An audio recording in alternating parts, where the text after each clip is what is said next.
Everyone, you've been staring at your reflection so long I've counted all of your eyelashes, Bertina announced, making Sophie blink. Did you know you have 127 on your left eye and only 119 on your right? No, Sophie mumbled, tugging out a loose one from the left side. I didn't say you had to even it out. Sophie flicked the eyelash away and went back to searching for some sign that Wiley was wrong. Some proof that she was perfectly healthy and normal and all of her talents were working the exact way they should be. But all she could see were her eyes.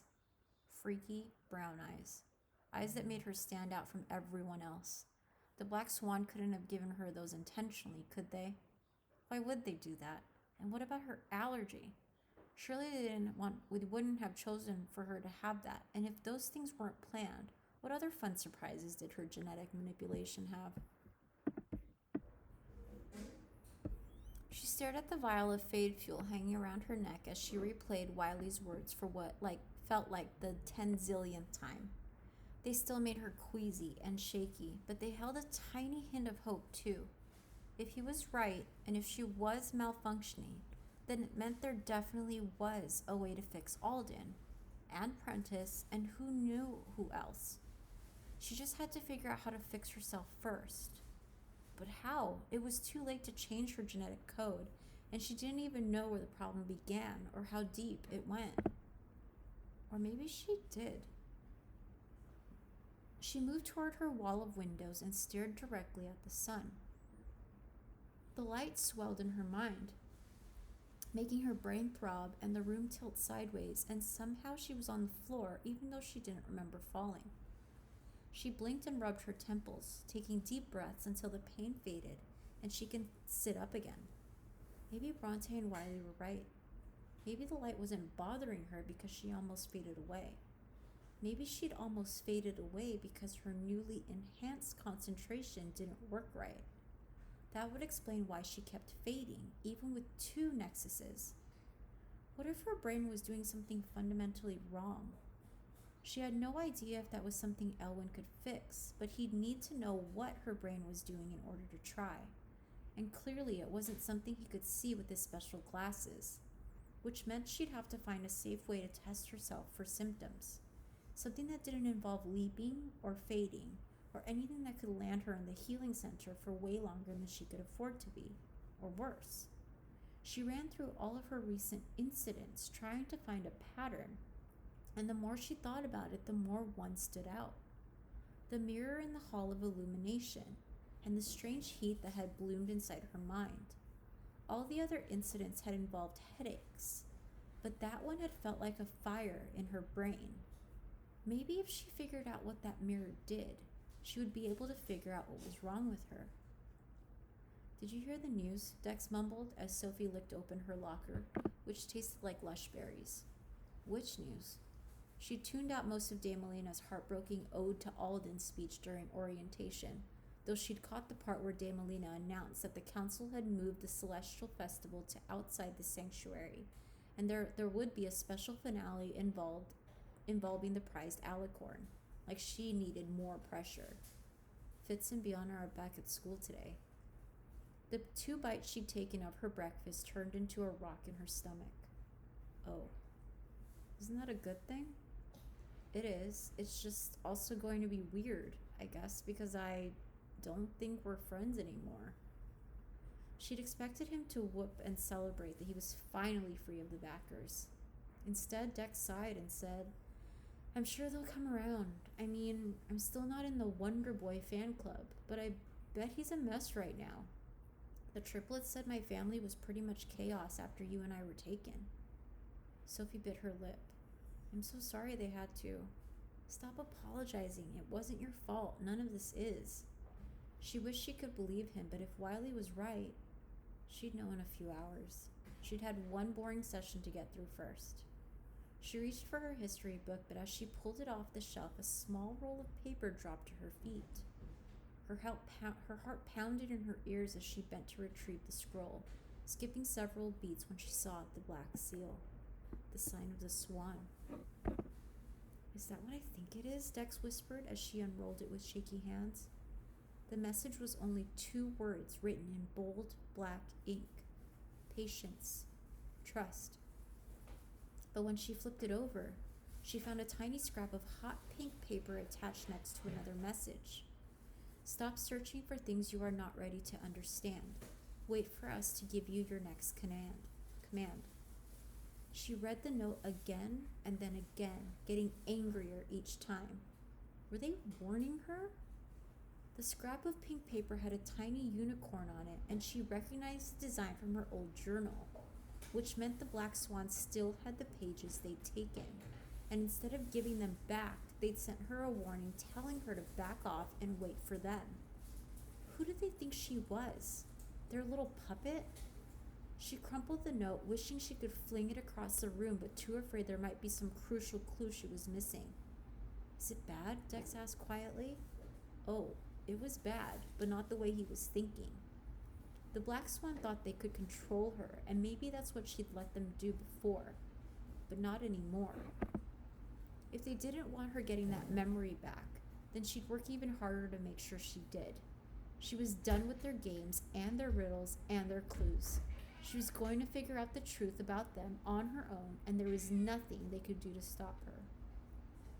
You're here early, Master Leto said as he opened the door to admit her to the Silver Tower. Yeah, Sophie could tell he was waiting for an explanation, so she squeezed under his arm before he could close her out. He muttered something under his breath, and as he crossed the wall with the cloak panel and handed her a silver cape. Sophie clasped it over her uniform, glad to see it had been tailored to her height. Master Leto opened the doorway to the tower, and Sophie felt her mouth go dry when she saw how full the great room was. Prodigies in gleaming silver cloaks were clustered around every table, though their conversations were hushed whispers, and no one seemed close to smiling. Sophie wasn't sure if that's how it always was, or if that was because of Alden, but she didn't stick around to figure it out. She tried to keep her head down as she slipped through the crowd, but she still caught a quick glimpse of Wiley as she started up the stairs. He sat alone in the corner, and when their eyes met, he grabbed his things and stalked away. Part of her wanted to run after him and ask more questions, see if his dad had told him anything else that might help her figure out what was wrong. The other part didn't have time for any other emotional scene, and there were far too many curious prodigies in the room, so she made her way silently up, not realizing Master Leto was following her until she made the first curve in the staircase. Oh, I know where I'm going, she told him. I have no doubt you do, he said nothing else, but continued to shadow her. Sophie did her best to ignore him as she counted the floors, turning off at number 7. The Hall of Illumination? Master Leto asked. You realize the mirror assignment doesn't apply to you. I'm just curious. She turned her back on him, hoping he'd take the hint. He didn't, which left her no choice but to stare at the first mirror in front of her, waiting for him to get bored and leave her alone. The reflection was sharp everywhere except her face, where it turned slightly fuzzy. Any guesses? Master Leto asked. He sounded genuinely curious, so she decided to answer. The face is blurred, so maybe what you look like doesn't matter. He stepped closer to the mirror. Your face is blurred? Yeah. She squinted to double check. Isn't that how it's supposed to be? He didn't answer, just stared so intently at her reflection it made her want to squirm. She turned away, realizing she was wasting valuable time.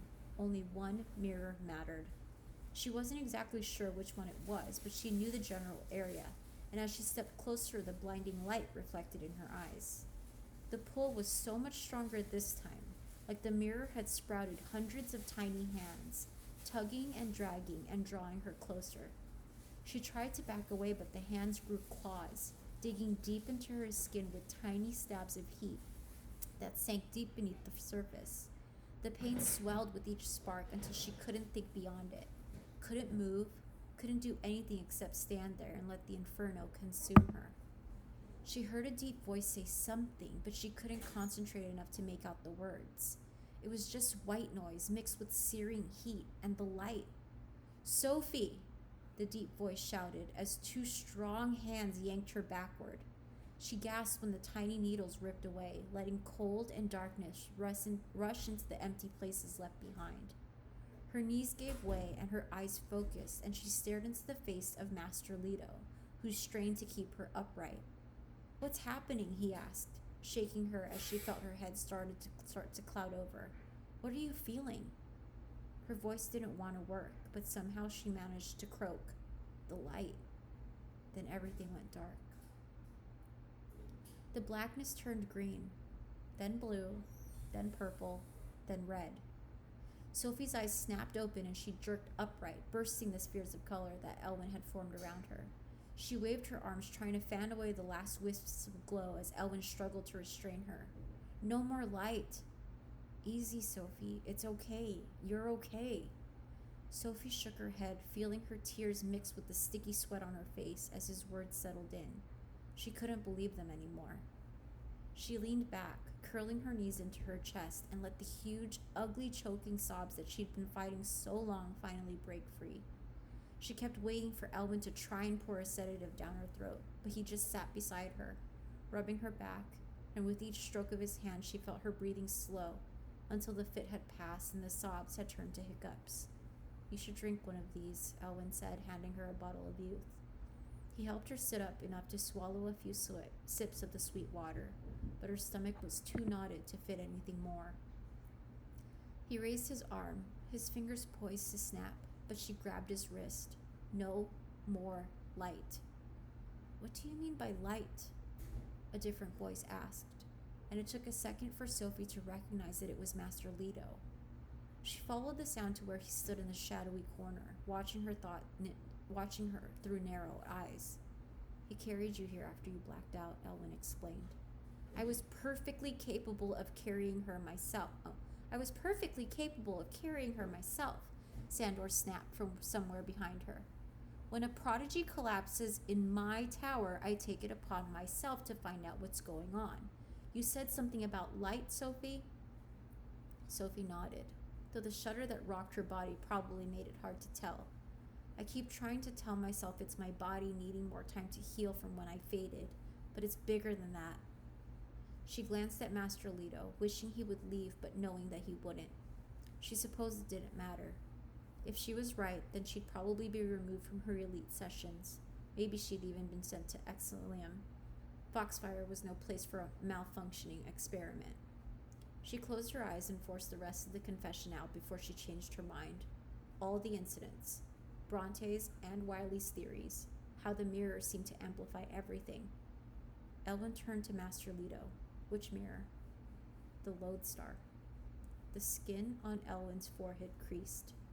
"What's the lodestar?" Sophie asked. "A mirror that reflects pure light." Master Leto stepped closer, squinting at her. "But I've checked her many times," Elwin argued. "I would have seen it if there was something wrong." "Only if the problem is physical," Master Leto corrected, like he was suddenly the expert on everything. "If it's mental..." "It's not that either," Sophie interrupted. "There's something in my genes or my programming or whatever. Something the Black Swan messed up." Elwin shook his head. "I don't think you realize how carefully I've checked you. When you were fading, I personally inspected every single cell to make sure I didn't miss something. I'm happy to check again if it would make you feel better." He snapped his fingers and a purple orb spread around her torso. She waited for the pain, but nothing happened. Elwin slipped on his glasses. "See?